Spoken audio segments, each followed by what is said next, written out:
Tirurangadi today news അപ്ഡേറ്റിലേക്ക് സ്വാഗതം. വാക്കുകളിൽ നിറയുന്ന സംശുദ്ധിയും കാലം കോർത്തിണക്കിയ കരകൗശല വിദ്യകളും പെണ്ണഴകിൽ തീർക്കുന്ന നവീനത അത് ആമിയ ഗോൾഡൻ ഡയമണ്ട്സിനല്ലാതെ മറ്റാർക്കും നൽകാനാവില്ല. കേരള ഡിസൈൻ പണിക്കൂലി 2.5% മുതൽ, ബോംബെ കൊൽക്കത്ത ഡിസൈൻ പണിക്കൂലി 5.9% മുതൽ, ആന്റിക് ടർക്കിഷ് ഡിസൈൻ പണിക്കൂലി 5.9% മുതൽ, കൂടാതെ വെഡിംഗ് പർച്ചേസുകൾക്ക് പ്രത്യേക സ്കീമുകൾ. Redefining elegance, crafted with traditional Amia Golden Diamonds, Bypass Road, Chaman.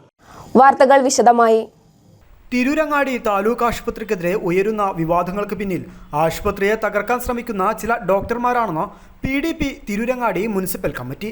നീതിയുക്തമായ സമരങ്ങൾക്ക് പാർട്ടി പൂർണ്ണ പിന്തുണ നൽകുമെന്നും PDP municipal committee president Yasin Tirurangadi പറഞ്ഞു. ആശുപത്രി സൂപ്രണ്ടിന് കീഴിൽ നല്ല രീതിയിൽ മുന്നോട്ടു പോകുന്ന ആശുപത്രിയെ തകർക്കാൻ ചില ഡോക്ടർമാർ കൊട്ടേഷൻ വാങ്ങിയിട്ടുണ്ടോ എന്ന് സംശയിക്കേണ്ടിയിരിക്കുന്നുവെന്നും അദ്ദേഹം പറഞ്ഞു. നഗരസഭയ്ക്കും HMCക്കും നിലവിൽ ഉണ്ടായിട്ടുള്ള വിവാദങ്ങൾക്ക് പങ്കുണ്ടെന്നും കൃത്യമായി വിഷയങ്ങളിൽ ഇവർ ഇടപെട്ടിരുന്നുവെങ്കിൽ പ്രശ്നങ്ങൾ ഇത്രത്തോളം വഷളാകില്ലായിരുന്നുവെന്നും യാസിൻ പറഞ്ഞു. തിരൂരങ്ങാടി താലൂക്ക് ആശുപത്രിയിൽ ഏതാനും ദിവസങ്ങളായി നടന്നുകൊണ്ടിരിക്കുന്ന സംഭവ വികാസങ്ങളെക്കുറിച്ചൊക്കെ നമ്മൾ ഒരുപാട് പ്രതിഷേധങ്ങളും ഇവിടുത്തെ രാഷ്ട്രീയ കക്ഷികളും അതുപോലെ തന്നെ മറ്റു സന്നദ്ധ സംഘടനകളൊക്കെ പരാതികൾ ഉയർത്തിയിട്ട് കൃത്യമായൊരു നടപടി വൈകിപ്പിക്കുന്ന ഒരു തരത്തിലേക്കാണ് ഇപ്പോൾ ഡോക്ടർമാരുടെ ഭാഗത്തുനിന്നും നീങ്ങിക്കൊണ്ടിരിക്കുന്നത്. ഇതിനെതിരെ PDP DMO ഉൾപ്പെടെ അതുപോലെ തന്നെ താലൂക്ക് ആശുപത്രി സൂപ്രണ്ട് ഉൾപ്പെടെയുള്ളവർക്ക് പരാതി കൊടുത്തിട്ട് ആ പരാതിക്ക് ഒരു വില പോലും നൽകാത്ത ഒരു അവസ്ഥയാണ്. രാഷ്ട്രീയ രംഗത്ത് പ്രവർത്തിക്കുന്നവരുടെ ഒരു പരാതിക്ക് പോലും വ്യക്തമായ മറുപടി ഇല്ലെങ്കിൽ ഇവിടെ പൊതുജനങ്ങൾക്ക്, സാധാരണ ജനങ്ങൾക്ക് എന്ത് നീതിയാണ് അവരിൽ നിന്നും ലഭിക്കുക എന്നുള്ള ഒരു സംശയത്തിൻ്റെ പേരിലാണ് ഇപ്പോൾ ഇവിടുത്തെ രാഷ്ട്രീയ രംഗത്ത് പൊതുജനങ്ങളൊക്കെ ഉള്ളത്. അതുപോലെ തന്നെ പല സംഘടനകളും ഇപ്പോൾ സമരം ചെയ്തുകൊണ്ടിരിക്കുകയാണ്. നീതിപൂർവമായ അവരുടെ എല്ലാ സമരങ്ങൾക്കും PDP അവരോട് ഐക്യപ്പെടുകയാണ്. കാരണം ഈ നാടിൻ്റെ ആവശ്യത്തിന് വേണ്ടിയിട്ടാണ് അവർ പോരാടുന്നതും സമരം ചെയ്യുന്നതും. നല്ല നിലയിൽ പ്രവർത്തിക്കുന്ന നമ്മുടെ തിരൂരങ്ങാടി താലൂക്ക് ആശുപത്രിയെ തകർക്കാൻ ഏതാനും ചില ഡോക്ടർമാർ ഒരു പ്രത്യേക തരത്തിലുള്ള സമീപനമാണ് ഇപ്പോൾ സ്വീകരിച്ചുകൊണ്ടിരിക്കുന്നത്. ബഹുമാനപ്പെട്ട സൂപ്രണ്ട് അദ്ദേഹം വന്നതിന് ശേഷം നമ്മളെ ആശുപത്രി ഒരു മികച്ച മുന്നേറ്റത്തിലാണ്.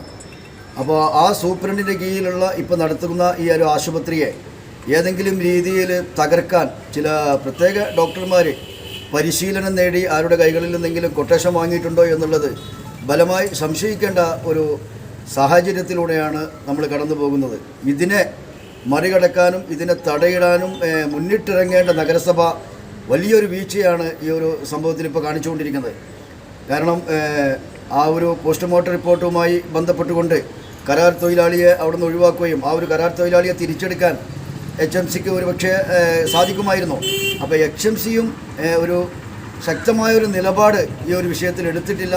അപ്പോൾ അതിലും നഗരസഭയും HMCയും ഒരു കൃത്യമായ നിലപാടുമായി മുന്നോട്ട് പോയിട്ടുണ്ടെങ്കിൽ ഈ ഒരു വിഷയം ഇത്രയും വഷളാകുമായിരുന്നില്ല എന്നുകൂടി ഇവിടെ PDP ഓർമ്മപ്പെടുത്തുകയാണ്. അപ്പോൾ ഈ ഒരു വിഷയത്തിൽ ശക്തമായ ഒരു ബഹുജന മാർച്ച് ഇവിടുത്തെ കക്ഷികളോടൊപ്പം നിന്നുകൊണ്ടോ അതല്ലെങ്കിൽ മറ്റു ജനങ്ങളോടൊപ്പം നിന്നുകൊണ്ടോ അതല്ലെങ്കിൽ PDP ഒറ്റക്കോ നീതിപൂർവമായൊരു സമീപനം ഡോക്ടർമാരുടെ ഭാഗത്ത് നിന്ന്, ഉദ്യോഗസ്ഥന്മാരുടെ ഭാഗത്തിൽ നിന്ന് ഈ അനാസ്ഥ കാണിച്ച ഡോക്ടർമാർക്കെതിരെ വന്നില്ലെങ്കിൽ തീർച്ചയായും ഒരു ശക്തമായ പ്രക്ഷോഭം ഞങ്ങൾ ഹോസ്പിറ്റലിലേക്ക് സംഘടിപ്പിക്കും എന്ന് പറയാൻ ഞങ്ങൾ ഈ ഒരു സമയം വിനിയോഗിക്കുകയാണ്. താലൂക്ക് ആശുപത്രിയിലെ ചില ഡോക്ടർമാർക്കെതിരെയാണ് നിലവിൽ പരാതികൾ ഉയർന്നിട്ടുള്ളത്. മോശം പെരുമാറ്റവും ചികിത്സാ നിഷേധവുമാണ് ഇതിൽ പ്രധാനമായും ഉയർന്നിട്ടുള്ളത്. സംഭവത്തിൽ വേണ്ട നടപടികൾ എടുത്തില്ല എങ്കിൽ കക്ഷി രാഷ്ട്രീയ ഭേദമന്യേ ഏവരെയും പങ്കെടുപ്പിച്ച് ബഹുജന മാർച്ചടക്കം സംഘടിപ്പിക്കുമെന്നും PDP municipal secretary Nasar Pathinarungal, joint secretary Mukhtar Chemmad, Ilyas Tirurangadi എന്നിവർ അറിയിച്ചു. News bureau, Tirurangadi.